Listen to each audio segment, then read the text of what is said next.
नमस्कार दोस्तों, आज के इस वीडियो में हम बात करने वाले हैं क्लास 9th के चैप्टर 1 और चैप्टर 2 के जितने सारे ऑब्जेक्टिव है सारे ऑब्जेक्टिव को आज क्लियर करने वाले हैं।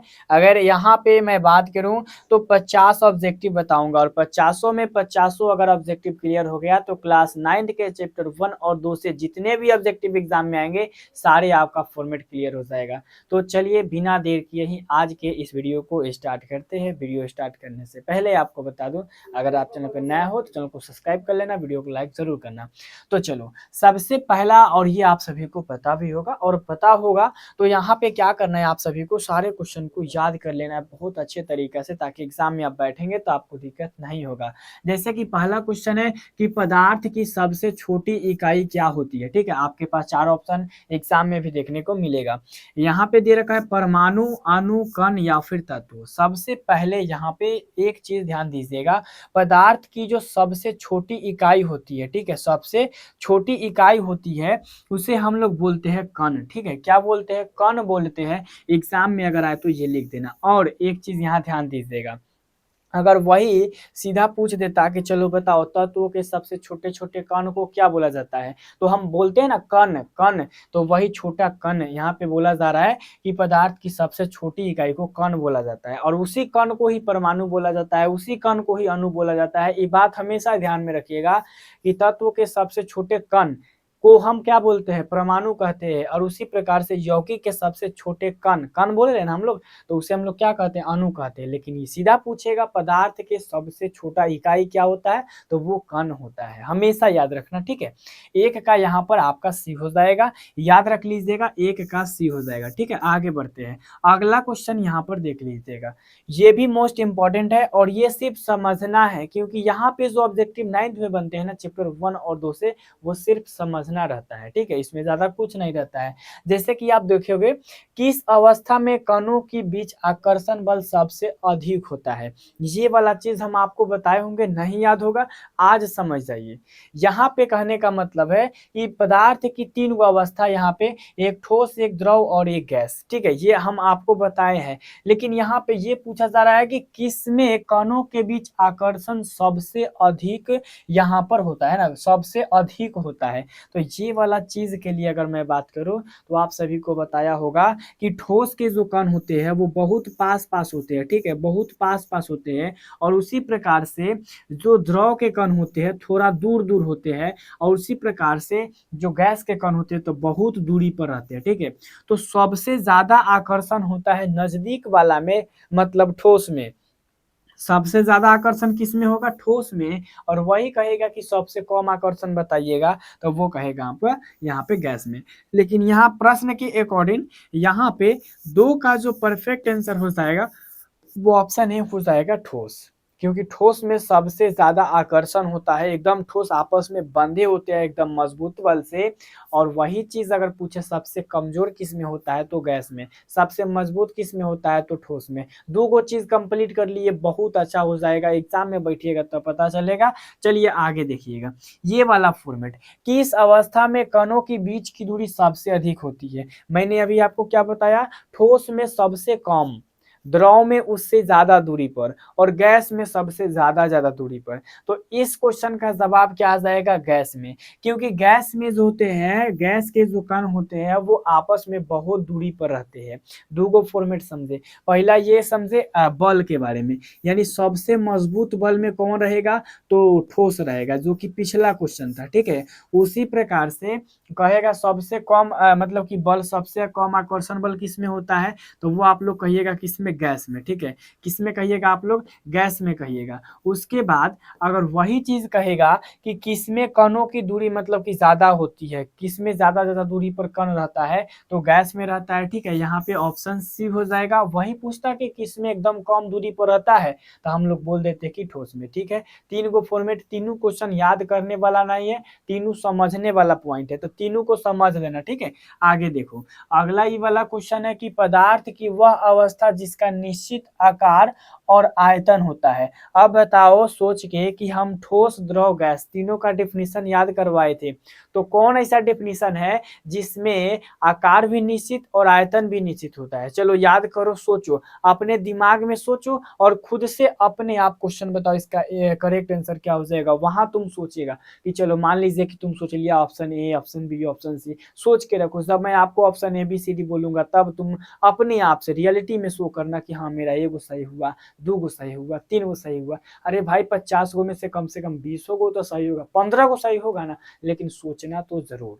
ठीक है, तो यहाँ पे अगर मैं बात करूं तो पदार्थ की कौन अवस्था है जिसका निश्चित आकार और आयतन होता है, तो वो है आप लोगों का ठोस, यानी कि 4 का बी हो जाएगा। हम लोग ठोस में याद किए थे कि ठोस का आकार और आयतन दोनों निश्चित होता है, याद किए थे ना। और गैस में बताए थे कि दोनों अनिश्चित होता है, एगो निश्चित है एगो अनिश्चित, केकर होता है, द्रव का होता है, तो हम बता चुके हैं। आगे देखिएगा, ये वाला पॉइंट सबसे खास और सबसे बेस्ट है, किस प्रक्रिया में ठोस सीधे गैस में बदलता है। हम आप सभी को सारा चीज बता चुके हैं और उसी में से ऑब्जेक्टिव लेकर के आए हैं। बताओ कौन ऐसा प्रक्रिया है जिसमें डायरेक्ट ठोस जो होता है गैस के रूप में बदल जाता है, बताओ। जैसे हम आपको उदाहरण के लिए कपूर बताए थे कि कपूर को जब जलाया जाता है तो डायरेक्ट क्या हो जाता है, गैस में ट्रांसफर हो जाता है। तो 5 का अगर आप लोगों को मैं बताऊं तो ये हो जाएगा आपका ऊर्ध्वापातन। क्या हो जाएगा, ऊर्ध्वापातन हो जाएगा। डायरेक्ट मतलब कहने का ये है कि डायरेक्ट ठोस से गैस में बदलने की प्रक्रिया को ऊर्ध्वापातन कहा जाता है, यानी कि 5 का करेक्ट आंसर ऑप्शन सी हो जाएगा। यहाँ पे कुछ सोचने वाली बात नहीं है, 5 का सी हो जाएगा, परफेक्ट याद कर लो। ठीक है, आगे देखना, वही चीज अगर वाष्पीकरण पूछेगा तो वाष्पीकरण में क्या होता है, द्रव से सीधा द्रव से गैस में बदला जाता है। ठीक है, वाष्पीकरण में ई वाला पॉइंट समझ लीजिएगा। और मतलब कहने का ये है कि ऊर्ध्वापातन अगर पूछे तो ऊर्ध्वापातन में क्या होता है, डायरेक्ट ठोस से किस में, गैस में, ठोस से गैस में, बस हो गया। आगे देखिएगा, बहुत बेस्ट है ये वाला, देखो ये क्वेश्चन है, किस तापमान पर बर्फ पिघलती है। ई वाला पॉइंट बहुत ज्यादा इंपॉर्टेंट है और ये डिग्री सेल्सियस में दिया है। हम आपको उस दिन बताए भी थे कि केल्विन को, मतलब केल्विन को डिग्री सेल्सियस में कैसे बदला जाता है। केल्विन को के बोला जाता है और डिग्री सेल्सियस को सी से बोला जाता है। ठीक है, तो बताए थे, कितना बताए थे कि 0 डिग्री सेल्सियस बराबर होता है 273 केल्विन, ये बताए होंगे। ठीक है, और 1 डिग्री सेल्सियस कहता है तो 273 में एक जोड़ दिए थे 274 केल्विन। और उसी प्रकार से अगर मैं बात करूं, उसी प्रकार से यहाँ पे 5 डिग्री सेल्सियस को क्या लिखेंगे, तो 73 में 5 जोड़ेंगे तो 78, यानी कि 278 केल्विन। उसी प्रकार से अगर 10 डिग्री सेल्सियस को तो 273 में 10 जोड़ेंगे तो 283 केल्विन। ये सब चीज तो बताए होंगे, है ना, ये सब चीज बताए हैं। तो आप क्या कीजिएगा, 10 डिग्री को बदलिएगा, 20 डिग्री को बदलिएगा, 23 डिग्री को बदलिएगा, 24 डिग्री को बदलिएगा, 28 डिग्री को, ये चारों पांचों अगर बदल लेंगे तो अपने आप ट्रांसफर करने आ जाएगा। ठीक है, सब में 273 जोड़ के केल्विन लगा देना है। लेकिन यहाँ पे क्वेश्चन ये है कि किस तापमान पर बर्फ जलता है, मतलब कि बर्फ पिघलने लगता है। सिंपल बात है, यहाँ पे हम तो अब मान के चलिए बर्फ एक ले लिए और बर्फ लेके यहाँ पे रखे हैं, तो इसमें हमको आग धरा के इसको पिघलाना थोड़ी पड़ता है। आप से आप रखे हैं, वो आपसे आप पिघलने लगता है, यानी कहने का मतलब इसमें कोई हीट नहीं करते हैं। तो यहाँ पे हम क्या करेंगे, 0 डिग्री सेल्सियस कर देंगे। बाहरी में जो गर्मी रहती है ना 0 डिग्री सेल्सियस, उसी से वो क्या लगता है, पिघलने लगता है बर्फ। ये हमेशा आप लोग याद रखिएगा कि 0 डिग्री सेल्सियस पर गैस क्या होता है, पिघलने लगता है। और 100 डिग्री सेल्सियस पे, 100 डिग्री सेल्सियस पे मतलब कि जो द्रव होता है वो खौलने लगता है। द्रव जो है खोलने लगता है 100 डिग्री सेल्सियस पे, लेकिन 0 डिग्री सेल्सियस पे बर्फ पिघलने लगता है। चलिए नेक्स्ट क्वेश्चन देखिएगा, जल का क्वथनांक क्या होता है। अब यही चीज मैंने अभी आपको बताया, जल जो होता है किस चीज पर खौलता है, खौलता कितना डिग्री सेल्सियस पे है। अभी मैंने बताया कि 100 डिग्री सेल्सियस पे क्या होता है बउआ लोग, खौलता है। ठीक है, 100 डिग्री सेल्सियस पे, तो यहाँ पे 7 का क्या हो जाएगा, बोलो, 7 का सी हो जाएगा। ठीक है, 7 का कथी हो जाएगा, सी हो जाएगा। परफेक्ट याद रखना, मैं जो बता रहा हूँ वो पूरा कंप्लीट करो और नहीं एग्जाम में आए तो बाद में बोलना। ठीक है, 7 का क्या हो जाएगा, सी हो जाएगा, याद रहेगा ना। चलो 7 का सी हमेशा तुमको याद रहेगा। चलो बउआ लोग 8 नंबर क्वेश्चन देखो, वाष्पीकरण किस तापमान पर हो सकता है। वाष्पीकरण किस तापमान पर होता है? 8 नंबर क्वेश्चन बड़ी परफेक्ट है, क्योंकि यहाँ पे कहा यह जा रहा है कि द्रव को, यानी कि मान के चलिए द्रव है और द्रव को अगर हमको गैस में बदलना होके, गैस में, तो बताओ हम क्या करेंगे? उसको हीट करेंगे। तो कितना हीट करेंगे? आप कहिएगा कि सर जितना मन उतना हीट करेंगे, जितना बदलना होगा उतना देर गर्म करेंगे, तो उसका कोई लिमिट नहीं है। मतलब यहाँ पे हम ये लगा देंगे कि किसी भी तापमान पर वो क्या होता है, वाष्पीकरण किसी भी तापमान पर हो सकता है। ठीक है, उसमें लिमिट नहीं है कि 5 पर, 6 पर, 7 पर। देखता होगा सब गर्म पानी को लेकर के एकदम रखता है चूल्हा पे, तो पहले ही से उसमें से भाप बन के निकलने लगता है ना। शुरुआते से थोड़ा थोड़ा थोड़ा थोड़ा निकलते निकलते एक बार जब हीट ज्यादा होता है तो ज्यादा निकलता है। तो कहने का मतलब ये है कि किसी भी तापमान पर वाष्पीकरण हो जाता है। ठीक है, वाष्पीकरण किसी भी तापमान पर होता है। 8 का यहाँ पे बी हो जाएगा, याद कर लीजिएगा। ठीक है, आई वाला देखिएगा, कहा जा रहा है कि नेफ्थलीन किस प्रक्रिया से सीधे गायब हो जाती है ना। नेफ्थलीन, नेफ्थलीन ये नया नाम आपको देखने को मिलेगा। तो नेफ्थलीन किस प्रक्रिया से धीरे धीरे गायब हो जाती है? तो यहाँ पे अगर मैं बात करूँ तो ऊर्ध्वापातन। ठीक है ना, ऊर्ध्वापातन प्रक्रिया से क्या होता है, नेफ्थलीन धीरे धीरे गायब होने लगता है। तो ये वाला तो नया क्वेश्चन है भगवान, लोग याद कर लीजिएगा, है ना। याद हो जाएगा ना, पूरा कंप्लीट हो जाएगा। ठीक है, इसमें ज्यादा टेंशन ना है, बहुत आसान आसान क्वेश्चन है चैप्टर 1 और 2 का। तो कहने का मतलब है कि नेफ्थलीन अगर पूछेगा तो बोल दीजिएगा ऊर्ध्वापातन। बोलो, एनी प्रॉब्लम नहीं होगा ना, क्योंकि आसान आसान क्वेश्चन है। आगे देखता हूँ, आगे क्वेश्चन ये वाला देखो, ये वाला क्वेश्चन देखो, और ये सब चीज को उतारते चलो। ठीक है, ये वाला क्वेश्चन देखो, गैस को द्रव में बदलने की प्रक्रिया को क्या कहा जाता है? अभी हमने आपको बताया कि एकदम सीधा सीधा सीधा सीधा बताया कि अगर ठोस रहेगा तो ठोस को अगर हम बदलेंगे किस में, तो ठोस को अगर हम बदलेंगे यहाँ पे गैस में, तो उसको हमने क्या याद किया था? उसको याद किया था ऊर्ध्वापातन। और वाष्पीकरण में क्या होता है, द्रव को द्रव को गैस में बदला जाता है ना। लेकिन यहाँ कहा जा रहा है एकदम उल्टा कि गैस को द्रव में बदलना हो कि तब कौन सा प्रक्रिया हम अपनाएंगे। तो जब कभी भी डायरेक्ट उल्टा, यानी कि कहने का मतलब यह है कि हवा से पानी बनाना हो तो हम संघनन का यूज करेंगे। क्या करेंगे? संघनन का यूज करेंगे। संघ करें, देखो संघनन माने संघ में मिलाएंगे अणु को, एकदम प्रेशर देंगे, तो क्या करेगा, धीरे धीरे धीरे धीरे धीरे प्रेशर ज्यादा देंगे, वो धीरे धीरे पानी बन जाएगा। जैसे कि आप लोग गुब्बारा देखे होइएगा, तो उसमें हम लोग फूक मारते हैं ना, तो उसमें वायु जाता है, और वही वायु जब थोड़ा देर के लिए छोड़ दिया जाता है तो धीरे धीरे धीरे धीरे धीरे, अगर 10 दिन तक छोड़ देंगे तब धीरे धीरे धीरे धीरे धीरे धीरे इस टाइप से हाथवा मेरा जा रहा है उस टाइप से वो पचकने लगता है। और पचकता क्यों है? क्योंकि उसका अणु धीरे धीरे धीरे धीरे धीरे गैस किस में बदल जाता है, ठोस में। उसको बात करो तो द्रव में बदलता है। जब देखिएगा 4-5 दिन बाद फुलावना फूटेगा ना, तो उसमें पानी जैसा रहता है। तो कहने का मतलब आप समझ गए ना, कि कहने का मतलब यह है कि गैस को अगर सीधा सीधी द्रव में बदलना होगा तो संघनन का उपयोग करेंगे। ये परफेक्ट टाइम है, यहाँ पे समझ जाइएगा। ठीक है, आगे देखो, आगे देखो, ये वाला कहा जा रहा है कि दो या दो से अधिक पदार्थों के मिलने से क्या बनता है? तत्व बनता है, यौगिक बनता है, मिश्रण बनता है, परमाणु बनता है। इसमें लॉजिक है, इसमें लॉजिक है कि दो या दो से अधिक पदार्थों के मिलने से क्या बनता है। तो सबसे पहला बात, अगर दो या दो से अधिक पदार्थ मिलेगा और रासायनिक अभिक्रिया होगा, तो रासायनिक अभिक्रिया होकर नया पदार्थ बनेगा तो वह यौगिक कहलाएगा। लेकिन रासायनिक अभिक्रिया नहीं होगा तो वो आपका मिश्रण कहलाएगा। ठीक है, अगर यहाँ पे इसी लाइन में दे देता कि दो या दो से अधिक पदार्थों के मिश्रण से क्या, मतलब कि अगर मैं बात करूँ रासायनिक अभिक्रिया के दौरान कौन सा चीज बनता है, तो यौगिक। क्योंकि पदार्थ जब तत्व मिलता है ना, तत्व की मैं बात कर रहा हूँ, तत्व मिलता है और रासायनिक अभिक्रिया होता है, तो उसमें क्या होता है कि यौगिक बनता है। लेकिन डायरेक्ट या दो से अधिक पदार्थ कहा जा रहा है, पदार्थ माने कुछ हो, तत्व ऐसा नहीं, तत्व की बात यहाँ पे नहीं किया जा रहा है।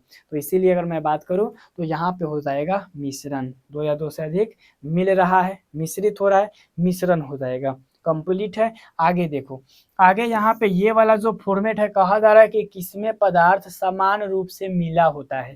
कौना चीज में समान रूप से मिला होता है, कौना चीज में लिमिट होता है। हमने तो भले 2-3 दिन पहले आप सभी को बताया था कि देखो समांगी मिश्रण में समान मात्रा में मिलेगा, लिमिट भर। अभी समांगी में जितना मन जितना, एगो देखेगा भोजन में जाएगा ना, तुम सब तो देखा होगा कोई कोई एकदम खाते जाता है खाते जाता है, उसका कोई लिमिट ही नहीं होता है, सभी आदमी का लिमिट होता है। तो कहने का मतलब यहाँ पे समझिएगा, किसमें पदार्थ समान समान रूप से मिलता है। तो यहाँ पे अगर मैं बात करूँ तो समांगी मिश्रण में पदार्थ जो होता है समान रूप से मिलता है, लेकिन वह भी समांगी मिश्रण में जितना मन उतना अनलिमिटेड डाटा अनलिमिटेड, समझ रहे हो। तो यहाँ पे आ जाएगा आपका ऑप्शन बी। आगे देखना, आगे वाला ये क्वेश्चन जो है ना आपका 13 नंबर, नमक और पानी का घोल क्या है? तत्व है, यौगिक है, विलयन है, कोलाइड है। अब बाबू लोग इसमें फंस जाइएगा, इसमें नहीं समझ में आएगा, लेकिन अगर उस दिन वाला क्लासवा याद होगा तो समझ जाइएगा। हम उस दिन बताए थे विलयन के बारे में, विलयन के बारे में बताए थे, विलयन के, जिसमें क्या होता है, एगो विलेय होता है ना, एगो विलेय होता है और एगो विलायक होता है। ध्यान दीजिएगा, विलायक। तो हम उस दिन बताए थे विलेय विला जाता है, माने विलेय दिखता नहीं है जब उसको घोल देते हैं तो देखो विलेय नमक हो गया, विलायक कथी हो गया, पानी हो गया। नमकवा किस में घुल गया, पनिया में घुल गया, पनिया खाली दिखाई देगा। तो कहने का मतलब यहाँ पे ये है कि नमक और पानी का घोल देंगे तो वो क्या हो जाएगा आपका, वो आपका हो जाएगा विलियन। ठीक है, कथी हो जाएगा, विलियन हो जाएगा, क्योंकि विलियन में नमक और पानी को घोल रहे हैं तो पानी दिख रहा है, नमक नहीं दिख रहा है। तो कहने का मतलब समझ गए ना ये परफेक्ट तरीका से कि विलियन आपका क्या हो जाएगा, नमक और पानी का घोल हो जाएगा। Are you understand. यहाँ पे आगे क्वेश्चन देखिएगा, नेक्स्ट क्वेश्चन यहाँ पे है विलायक किसे कहते हैं। अब एक चीज ध्यान देना, उस दिन हम बताए थे जिसमें विलेय घुल जाता है, जिसमें विलेय घुल जाता है उसे विलायक, और सिंपल भाषा में जो दिखता है वो विलायक और जो नहीं दिखता है वो विलेय। दो चीज को घोले, जो दिखेगा वो विलायक और नहीं दिखेगा वो विलेय, विला गया। लेकिन यहाँ विलायक पूछा जा रहा है तो जिसमें जो घुलता है, जिसमें घुलता है, यहाँ पे कथी कहेंगे, जिसमें घुलता है ना, जिस चीज में घुलता है। तो यहाँ पे ऑप्शन 14 का क्या हो जाएगा, बी हो जाएगा, परफेक्ट है। और यहाँ पे आगे क्वेश्चन देखिए 15 नंबर, दूध किस प्रकार का मिश्रण है। ए बाबू लोग समझिएगा यहाँ पे ध्यान से, उस दिन हम बताए थे तुम सबको कि दूध में एकदम छोटा छोटा कण होता है। तुम सबको बताया था मैं ग्रीन हाउस प्रभाव नहीं, वो उसको क्या बोला जाता है, जब मैं कोलाइडी विलियन को जब कि सूर्य के प्रकाश को क्या किया जाता है, कोलाइडी विलियन से गुजारा जाता है। ठीक है, कोलाइडी विलियन माने दूध से गुजारा जाता है तो प्रकाश का रास्ता दिखाई देता है ना। तो यहाँ पे मैं अगर आपको बताता हूँ कि उस दिन मैं आप सभी को बोला था कि दूध में कुछ भी नहीं रहता है, एगो वसा रहता है। ठीक है, वसा रहता है और एगो पानी रहता है। ठीक है, तो वसवा पनिया में मिलल रहता है। ठीक है, दूधवा में तो वसवा इतना छोट छोट रहता है, इतना ना छोट छोट रहता है कि उपनिया से अलग ही नहीं होता है। लेकिन हम अपना प्रक्रिया आजमा करके उसमें नींबू का रस डाल करके यानी अम्लीय क्षारीय डाल करके क्या करते हैं, इसको फाड़ देते हैं दूधवा को। आप ऐसे समझिएगा, छेना का दूध को छेना फाड़ा जाता है ना, तो वहाँ पे दूधवा पनिया अलग हो जाता है और छेनवा अलग हो जाता है। तो वही चीज मैं आपको समझाने वाला हूँ। कोलाइड का मतलब क्या होता है, जिसका एकदम छोटा छोटा कण होके, दूध का एकदम छोटा छोटा कण होता है, जैसे नमक का छोटा छोटा होता है, तो उससे भी छोटा छोटा दूध का कण होता है जो पानी में घुलल रहता है, जो हमको दिखाई नहीं देता है, लेकिन उसको देखेंगे ना जूम करके देखेंगे तो वो हमको दिखाई देगा। बात समझ में आ रहा है ना। तो यहाँ पे कहने का मतलब दूध क्या है, कोलाइड है। ऑप्शन बी परफेक्ट हो जाएगा, उस दूध के छोटे छोटे कण होते हैं, है ना। समझ गए ना। आगे समझिएगा ये वाला पॉइंट हुआ तो और झकास है। कोलाइड में कणों को देखने का प्रभाव क्या कहलाता है। हाँ भाई, टिंडल प्रभाव, उहे तो हम सोच रहे थे, उहे तो एकरा पहले कह रहे थे कि वो दिना पढ़ाए थे टिंडल प्रभाव। टिंडल प्रभाव में जब कोलाइड से क्या बोले थे, जब कोलाइड से या फिर कोलाइड से क्या किया जाता है, सूर्य के प्रकाश को गुजारा जाता है। मतलब है दूध हो गया, एक गिलास दूध हो गया, इसमें से प्रकाश को क्या करेंगे, जब इसमें प्रकाश टॉर्च को बारेंगे तो इनमें से जो रोशनी निकलेगा उसको हम लोग कथी कहते हैं, टिंडल प्रभाव कहते हैं। ये तो हम ऊपर पूछ रहे थे, तो टिंडल प्रभाव कहते हैं। तो कोलाइड कणों में देखने का प्रभाव क्या कहलाता है, टिंडल प्रभाव कहलाता है। 16 का बी हो जाएगा। बोलो यहाँ तक किसी को दिक्कत है, नहीं होगा, क्योंकि बहुत आसान है। उस दिन हमको तो ऐसा लग रहा है कि उस दिन जो पढ़ाए थे उससे ज्यादा हल्का ई है, उससे ज्यादा ई है, क्योंकि उस दिन भी था इजी, आसान बनाए थे क्वेश्चन को, लेकिन आज उससे भी आसान है। ये देखो निलंबन में कणों का आकार कैसा होता है। अब एक चीज तुम हमको बताओ, 17 नंबर क्वेश्चन में निलंबन का होता है। तो उस दिन बताए थे निलंबन में क्या होता है, जो मतलब ठोस जो होता है द्रव में नहीं घुलता है, चीनी पानी या मिट्टी का घोल, बताए थे उस दिन, याद पड़ रहा है ना। उस दिन बताए थे कि मिट्टी को व पानी को घोलिएगा ना तो मिट्टिया ऊपरे ऊपरे छताएगा, अच्छा छतैला के बाद एक देर बाद बढ़ जाता है जाके नीचे, पनिया ऊपर हो जाता है, पनिया को ढलका देंगे मटिया निकल जाएगा। तो कहे का मतलब यह है कि निलंबन में कण का आकार बहुत बड़ा होता है, बहुत बड़ा होता है। पानी को अलग कर सकते हैं, माटी को पानी से अलग कर सकते हैं, बड़ा बड़ा होता है। तो ये वाला तो बड़ी सिंपल है। तो ये समझ गए ना, 17 का क्या हो जाएगा, ऑप्शन सी हो जाएगा। तो कहने का मतलब ही परफेक्ट है। आगे देखिए, आगे यहाँ पे क्वेश्चन कहा जा रहा है कि कौन सा मिश्रण आसानी से छान कर अलग किया जा सकता है, बोलो। निलंबन, विलयन, कोलाइड। तो अरे बाप रे, कोलाइड, कोलाइड में एकदम छोटा छोटा कौन होता है, दूध को छान लेगा। आप कहेगा ना सर जाएंगे छनौटा से दूध को छान लेंगे, नहीं भाई, 18 का 80 कभी भी नहीं मारना। उसके बाद तत्व जो होता है शुद्ध शुद्ध शुद्ध पदार्थ होता है, उसमें तो कुछ छान छून होबे नहीं करेगा। उसके बाद विलयन, पानी को जाकर छान लीजिएगा। पानी में मान के चलिए हम नमक मिलाएंगे, नमक अगर मान के चलिए मिलाएंगे तो पूरा घोल देंगे, बढ़िया से छान लीजिएगा, होइबे नहीं करेगा अपना से। निलंबन को चलो ना सर हम छान के बता देते हैं। अब तुम कहेगा सर निलंबन को तो हम खुद ही छान लेंगे। माटी को, चीनी को, पानी को, पानी को एकदम घोलेंगे, एकदम जोर से घोल देंगे, घोलने के बाद 5 मिनट ला छोड़ देंगे। 5 के 6 मिनट में जाएंगे तो देखेंगे मटिया नीचे, पनिया ऊपर, लो पसा दिए। उसमें कुछ का जरूरी नहीं पड़ा, ना छन्नौटा ना चल, नहीं कुछ का जरूरी ना, एकदम डायरेक्ट छना गया, पानी नीचे पानी ऊपर मट्टी नीचे। आगे समझिएगा, लोहे के बुरादे को रेत से अलग करने की विधि क्या है ना। लोहा का जो छोटे छोटे कण होते हैं, है ना, छोटे छोटे कण, जब लोहा के टेर खींच देगा ना तो उसमें से एकदम छोटा छोटा जंक जैसा नीचे गिरता है, तो उसी चीज को बोला जाता है लोहा का बुरादा, ठीक है। अब उसको रेत से जब अलग करना रहेगा तो हम कैसे हटाएंगे। मान लीजिए छोटा छोटा छोटा छोटा ये लोहा हो गया, ठीक है, लोहा का कण हो गया। अब मान लीजिए कि हई वाला बालू हो गया, ठीक है ना, बालू है ना, है हाँ, हई वाला बालू हो गया। आई दोनों एक में फेटाइल है, ठीक है, फेटा के और रख दिले है टोकरी में, ठीक है, कहाँ पे रख दिले, टोकरी में रख दिले। अब कहेंगे कि चलो बालू को अलग करो और लोहा को अलग करो, कैसे करेगा बोलो तो, 19 नंबर में बोलो तो कैसे करेगा। तो आप सब एक कहेगा कि लाएंगे सर जी, जाएंगे 10 बाजार से 10 रुपए के चुंबक खरीद के लाएंगे, चुंबक और लेके हिमी पे रख देंगे, जितना लोहा होगा निकल जाएगा, बलुआ होगा नहीं निकलेगा। और नहीं निकलेगा तो खूब खोदेंगे, इसे इसे इसे इसे पलटेंगे पलटेंगे, अपने अपने लोहा ऊपर आ जाएगा। अब आराम से चुंबक के द्वारा चुंबक में चिपक जाएगा, उसको हटा लेंगे। बोलो यही ना करेगा, यही ना करेगा कि जाके इसमें पानी धरेगा, पानी से धोएगा नहीं, वही करेगा चुंबक के द्वारा, सबसे आसान। उसके बाद देखो, समुद्र जल से नमक प्राप्त करने की विधि क्या है। अब बताओ, महात्मा गांधी गए थे दांडी यात्रा में समुद्र के तट पर नमक बनाने, तो किस विधि से नमक बनाए थे, याद रहेगा तब हम जाएंगे अपना आंदोलन कर लेंगे और कहेंगे कि ना हम वो नमक बना लेंगे। अब हम वो नमक को फिर से भंग करेंगे। तो कहने का मतलब ये कि समुद्र के जल से अगर नमक बनाना होके तो ओकर विधि है वाष्पीकरण, है ना। वाष्पीकरण के जरिए हम क्या कर सकते हैं, समुद्र के मतलब जल से नमक को बना सकते हैं, ठीक है। तो ये सब चीज आप याद कर लीजिएगा। आगे देखिए, याद कीजिएगा का समझ लीजिए ना, नमक समुद्र के पानी से नमक बनाना हो के तो वाष्पीकरण के जरिए बनता है। अब वाष्पीकरण में कौन मशीन कैसे बैठेगा वो इंजीनियर लोग जानेगा, हमको सिर्फ जाना है ना। देखिएगा, निम्नलिखित में कौन शुद्ध पदार्थ है। अब एक बात बताओ, शुद्ध कौन होगा, जैसे कि तत्व होता है वो शुद्ध होता है, जिसमें मिलावट ना हो के बताओ, वायु में मिलावट होता है। अब बताओ, माटी, चीनी, दूध, बताओ एक इसका क्या हो जाएगा परफेक्ट। एक चीज, वायु में तो सबसे पहले ऑक्सीजन रहता है, कार्बन डाइऑक्साइड रहता है, सब मिलल रहता है। माटी में तो सब चीज मिलल रहता है, माटी में सब चीज मिलल रहता है। उसके बाद में दूध में तो पानी मिलले रहता है। इसमें चीनी आ गया, तो चीनी में डायरेक्ट चीनी माने चीनी, नमक माने नमक। तो ये कहने का मतलब ये है कि शुद्ध पदार्थ यहाँ पे आपका क्या हो जाएगा, चीनी हो जाएगा। 21 का बी हो जाएगा, ठीक है, 21 का बी है। 22 नंबर क्वेश्चन देखो, 22 नंबर क्वेश्चन है, किस प्रक्रिया में द्रव गैस में बदलता है। हमने अभी आपको क्या बताया कि जब कभी भी द्रव को गैस में बदलना होके तो वाष्पीकरण का उपयोग करेंगे, और जब एक उल्टा करना पड़े तो संघनन का उपयोग करेंगे। ये सब चीज एक बार समझ गए ना तो जिंदगी में कभी भी नहीं भूलिएगा, लेकिन एक बार तो समझ में आना चाहिए ना। आगे देखिएगा, अगला ही वाला क्वेश्चनवा बड़ी शानदार है, देख लो कि ठोस से द्रव बनने की प्रक्रिया क्या कहलाती है।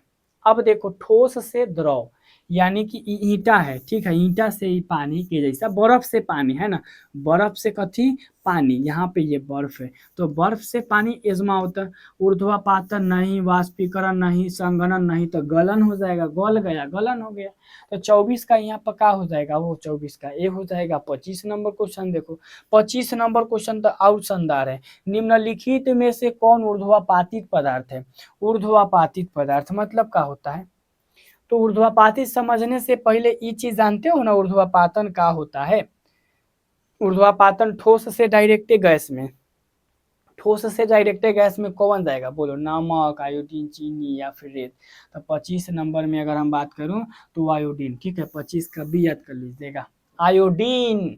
25 का क्या हो जाएगा, बी हो जाएगा। चलिए सभी लोग एक बार फिर से यहाँ पे 26 नंबर क्वेश्चन का अपने दिमाग से आंसर बताइए, अपने दिमाग से, हमारा दिमाग से नहीं, क्योंकि पानी का क्वथनांक केल्विन में कितना होता है ये आप सभी को पता होगा।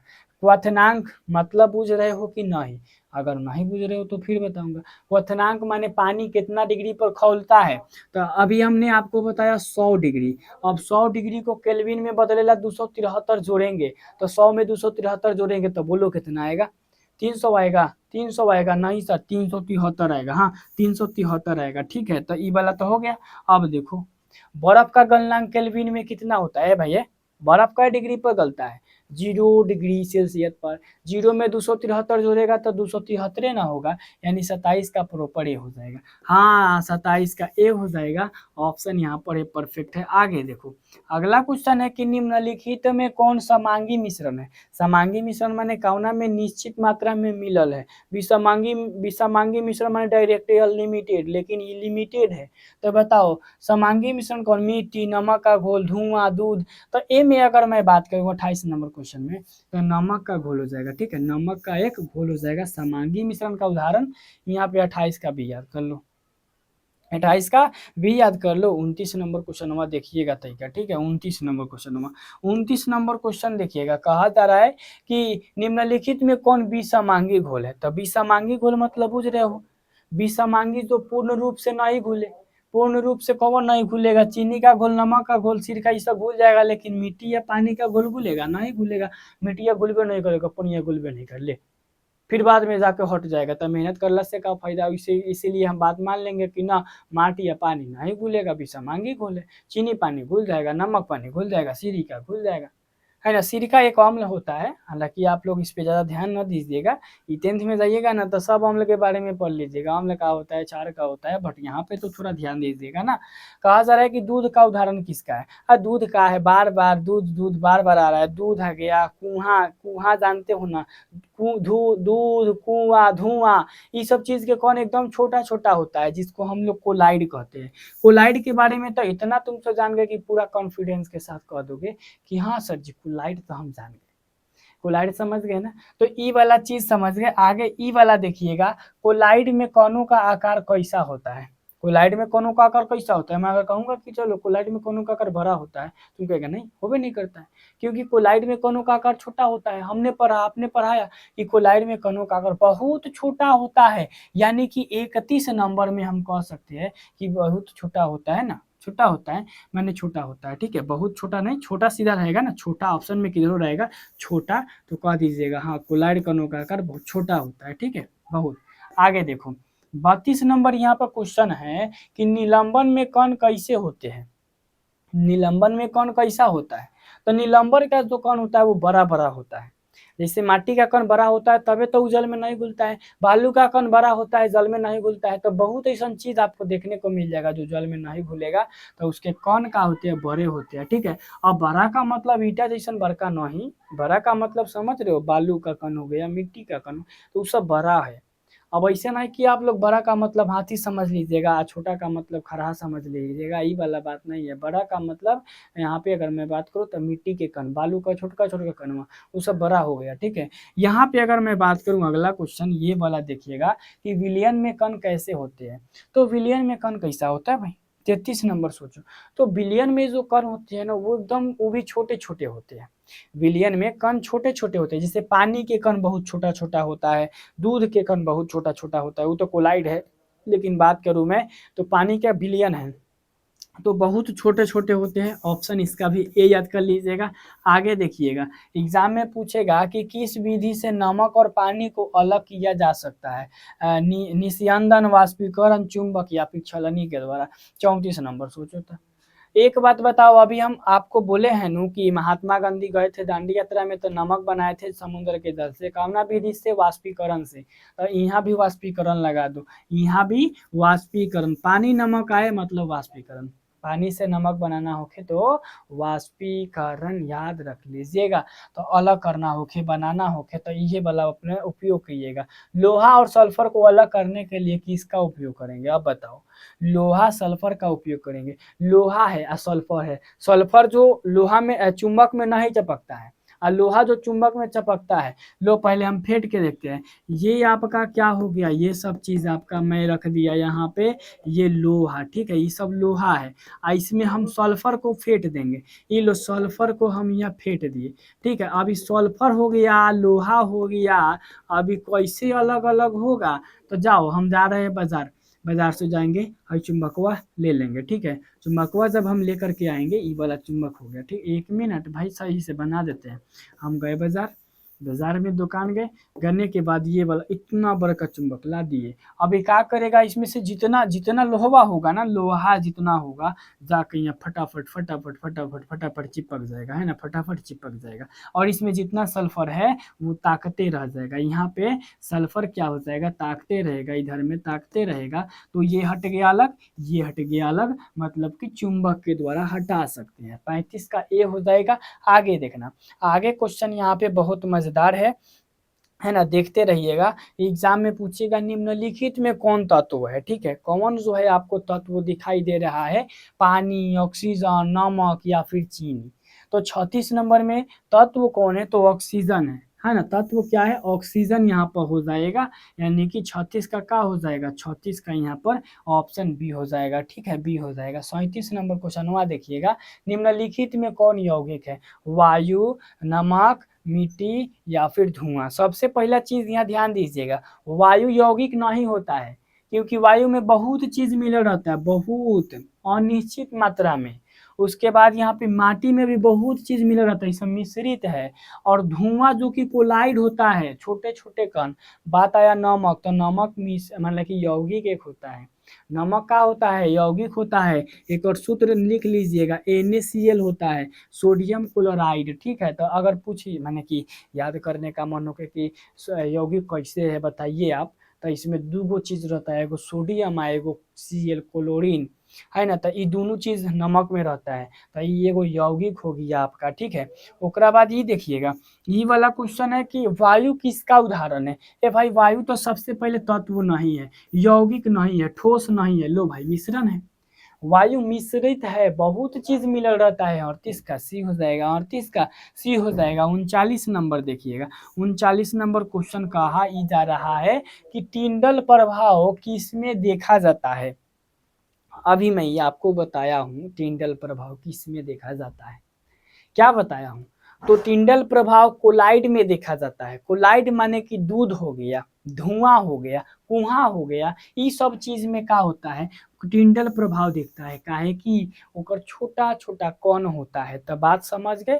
यहाँ पे 39 का ऑप्शन भी हो जाएगा। आगे देखिएगा, आगे देखिएगा 40 नंबर क्वेश्चन, ये वाला बहुत परफेक्ट है। तो 40 पहले याद कर लीजिएगा, ठीक है। 40 नंबर क्वेश्चन वहाँ है, निम्नलिखित में कौन कोलाइड है, अब बताओ। कोलाइड कौन है, किसका कौन छोटा छोटा रहता है, ये तो तुम बता सकता है। हाँ, इसमें कोई दिक्कत नहीं, तो तुम बता सकता है ना, ये बहुत आसान है। तो 40 नंबर क्वेश्चन की अगर मैं बात करूं तो ये ऑप्शन बी, यानी कि दूध हो जाएगा। क्या हो जाएगा, दूध हो जाएगा। दूध कोलाइड है कि ना, है कि ना, है। आगे देखिएगा, अब 10 गो और क्वेश्चन है। आज बड़ी जल्दी हो गया क्योंकि आज ऑब्जेक्टिव था, है ना। तो इसको फिर से आप लोग बढ़िया तरीके से याद कीजिएगा। समुद्र की जल से नमक प्राप्त करने की विधि कौन है, बताओ। चलो मैं नहीं बताऊंगा, क्योंकि मैंने महात्मा गांधी के बारे में बताया, नमक पानी को अलग करेला बताया, तो तुम नहीं बता सकता है इसमें, बताएगा कि नहीं। हाँ बता दूंगा, वाष्पीकरण। और वाष्पीकरण 41 का भी 42 नंबर क्वेश्चन देखो, किसमें टिंडल प्रभाव नहीं होता है, तो कोलाइड में होता है ना, धुआं में होता है, धुंध में होता है, विलियन में नहीं होता है। है ना, के में टिंडल प्रभाव नहीं होता है, विलयन में कभी भी टिंडल प्रभाव नहीं होता है, हमेशा याद रखिएगा। आगे क्वेश्चन बढ़ते हैं। अगला क्वेश्चन ये वाला बहुत मजेदार है। कहा यह जा रहा है कि दूध में पानी मिलाने से क्या बनेगा। अब दूध में पानी जब मैं मिलाऊंगा तो बोलो क्या बनेगा। तो दूध में पानी मिला दिए तो मिश्रित हो गया, तो मिश्रण कहलाएगा। यौगिक थोड़ी बन जाएगा, तत्व थोड़ी रहेगा, यौगिक थोड़ी रहेगा, ठोस थोड़ी बन जाएगा, मिश्रण हो जाएगा। दूध में पानी मिला दिए, मिश्रित हो गया। तो ये सब चीज हमेशा याद रखिएगा। ये टेम्पोररी मतलब की मैं बात करूँ तो बहुत आसान क्वेश्चन, समझने वाला क्वेश्चन, अच्छे तरीका से फॉर्मेट वाला क्वेश्चन है, इसे मिस तो ना कीजिएगा। ये वाला देखो, किसमें कण सबसे अधिक तेजी से चलते हैं। हाँ, ये वाला क्वेश्चन भी बहुत बहुत मजेदार है। इसमें जो कण होते हैं वो बहुत तेजी से चलते हैं। तो देखो एक बात यहाँ पे ध्यान दीजिएगा, जिसके कण बहुत दूर दूर रहता है ना, जिसके कण बहुत दूर दूर रहता है वो बहुत तेजी में चलता है, बहुत तेजी में चलता है ना, बहुत तेजी में। तो यहाँ पे अगर मैं बात करूँ तो ये ऑप्शन सी हो जाएगा। गैस के जो कण होते हैं इधर उधर भागते रहते हैं, देखते रहिएगा। मतलब कि ठोस अगर यहाँ रखल है तो यहीं में रहेगा, क्योंकि अगर कौन एकदम धीरे धीरे भागता है और यही गैस रख दीजिएगा, हियाँ रखिएगा हियाँ आ जाएगा, हुआ रखिएगा हुआ आ जाएगा, हुआ रखिएगा हुआ चल जाएगा, इधर उधर जाते रहेगा। तो ये वाला चीज यहाँ पे गैस हो जाएगा, ऑप्शन सी। आगे ई वाला देखिएगा, है ना, ई वाला देखिएगा, किस अवस्था में कणों के बीच की दूरी सबसे कम होती है। अब मैं नहीं बोलूंगा क्योंकि मैंने ऑलरेडी आपको पहला ही बता दिया है कि गैस के कण बहुत दूर रहते हैं और ठोस के कण बहुत नजदीक रहते हैं। तो यहाँ पे किस अवस्था में दूरी सबसे कम होती है, तो ठोस में सबसे कम होती है। 45 का क्या हो जाएगा, ए हो जाएगा। अब बोलो 45 का ए होगा कि नहीं, हो जाएगा। तो ये सब चीज बिल्कुल नॉर्मल है, ये सब चीज आनी चाहिए। आगे देखिएगा, ये वाला क्वेश्चन है कि गैस को ठंडा करने पर क्या बनता है। गैस को अगर हम ठंडा करेंगे तो क्या चीज बनेगा। अब एक बार सोच के बताओ, सोच कर बताओ, गैस को ठंडा करने पर क्या बनेगा। तो गैस को जैसे ही हम ठंडा करेंगे ना, ठंडा करेंगे, वो गर्म होगा, ठंडा करेंगे, धीरे धीरे धीरे धीरे वो द्रव बन जाएगा, यानी पानी के जैसा बन जाएगा। ऑप्शन यहाँ पे क्या हो जाएगा, ऑप्शन बी हो जाएगा। हाँ, विश्वास ना है तो जाइए गुब्बारा को फुला लीजिए, फुलाने के बाद जाके फ्रिज में रख दीजिए, पता चल जाएगा, है ना, पता चल जाएगा। आगे देखिएगा, यहाँ पे यहाँ देखिएगा, कहा जा रहा है कि द्रव को ठंडा करने पर क्या बनता है। अब एक बात बताओ, गैस को ठंडा किए, द्रव बना, द्रव को ठंडा करेंगे, बर्फ बनेगा, ठोस बनेगा। यानी कहने का मतलब ये है 47 नंबर में कि यहाँ पे ऑप्शन ए हो जाएगा ठोस। जब हम पानी को माने द्रव को गर्म करते हैं तो ठोस बनता है, वही गैस को गर्म करेंगे, मतलब कि भाई ठंडा करेंगे, गैस को ठंडा करेंगे तो द्रव बनेगा, द्रव को ठंडा करेंगे तो सीधा क्या बन जाएगा, ठोस बन जाएगा। तो कहने का मतलब ये है कि फुलौना में अगर हम हवा को भर के और फ्रीज में रख देंगे तो वो ठोस के रूप में ही बदल जाएगा, बट एकदम छोटा सा बनेगा, क्योंकि इतना वायु का एकदम छोटा सा बनेगा ठोस। ठीक है, आगे देखिएगा। आगे ये क्वेश्चन है कि निम्नलिखित में कौन निलंबन है ना। निलंबन बताओ, निलंबन जिसमें नहीं घुलता है, जैसे कि दूध का निलंबन हो ही नहीं सकता, कोलाइड है। नमक का घोल, ये आपका विलयन है। चीनी का घोल विलयन है। अरे भाई कीचड़ वाला पानी देखिएगा, उसमें माटी रहेगा, तो माटी रहेगा तो वो निलंबन होगा, मिल भी नहीं करेगा, धीरे धीरे साफ हो जाएगा। नाली का पानी भी देखते जाइएगा ना, तो चलता है ना तो कभी साफ हो जाता है चलते चलते, तो कैसे मटिया नीचे बढ़ जाता है, फिर उनमें जाते हैं, लात धरते हैं, उसके बाद फिर से वो गंदा हो जाता है ना। आगे देखिएगा, आगे ये वाला क्वेश्चन है कि निस्यंदन का प्रयोग किसे अलग करने के लिए किया जाता है। ये वो क्वेश्चन आ गया है, तो इसको याद कर लीजिए, इसमें डाउट ना रखिएगा। तो ठोस और द्रव को, है ना, ठोस और द्रव को अवक्षेप का जेमे निर्माण होता है। अवक्षेपन अभिक्रिया क्लास 10th में पढ़िएगा। जेमे क्या होता है, पानी में से एकदम ठोस, ठोस मतलब बुझ रहे हो ना, इस टाइप का ठोस, पानी में से ठोस बन के निकलता है अवक्षेपन अभिक्रिया में। ठीक है, लेकिन निस्यंदन का प्रयोग करके ठोस और द्रव को क्या किया जाता है, अलग किया जाता है। ठीक है, आगे लास्ट क्वेश्चन है कि किसमें कणों का आकर्षण बल सबसे कम होता है। अब तो किसमें आकर्षण बल सबसे कम होता है, तो बाबू लोग यहाँ पे गैस में आकर्षण बल सबसे कम होता है और ठोस में सबसे मजबूत होता है। तो ये आपका 50 क्वेश्चन अगर आपने याद कर लिया तो चैप्टर 1 और 2 से कहीं से भी क्वेश्चन बनेगा ना, मैं लिख के देता हूं, पूरा का पूरा क्वेश्चन, पूरा फॉर्मेट यहीं से आएगा। तो आई होप कि आज का ये पूरा क्वेश्चन आपको समझ में आया होगा और आज आपको सिर्फ फॉर्मेट समझना था। तो मिलते हैं इसी के साथ नेक्स्ट पार्ट में, तब तक के लिए जय हिंद जय भारत।